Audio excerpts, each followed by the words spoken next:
Kung naghahanap ka ng ultimate buffet experience, this is definitely the spot. Hello guys! Another mini vlog na naman. Today, sobrang excited ako kasi we're here at Vikings de Ali Fairview Terraces, isa sa mga sikat na buffet spots dito sa Quezon City. As soon as you entered, grabe, ang laki ng space. Sobrang ganda ng ambience, very modern ang vibe, at syempre, ang daming food choices. Kaya perfect siya for family gatherings, barkada get-togethers, or kahit special celebrations. Here at Vikings de Ali, they offer different cuisines from all over the world. Grabe, sobrang daming choices dito. May Japanese food, seafood, grilled meats, at kung ano-ano pa.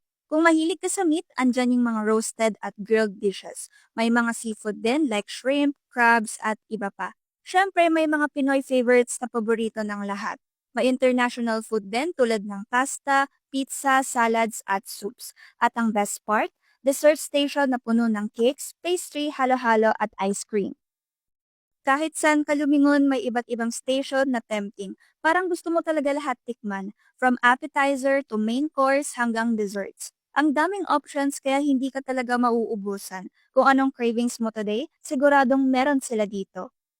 Grabe, solid experience dito sa Vikings de Ali guys. Worth it talaga kung mahilig kayo kumain ng iba't ibang cuisine in one place. Ang saya ng concept kasi casual, fun at hindi boring ang buffet. Comment below kung anong station ang una niyong pupuntahan pag dito kayo kumain. After namin kumain, pumunta naman kami sa time zone dito lang din sa Fairview Terraces.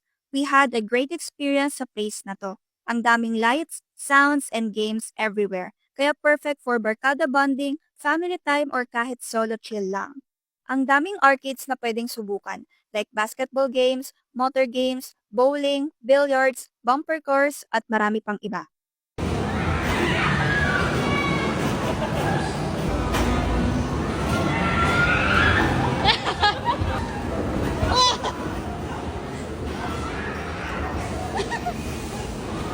Sobrang nakaka-enjoy dahil ang dami naming nasubukang arcades dito.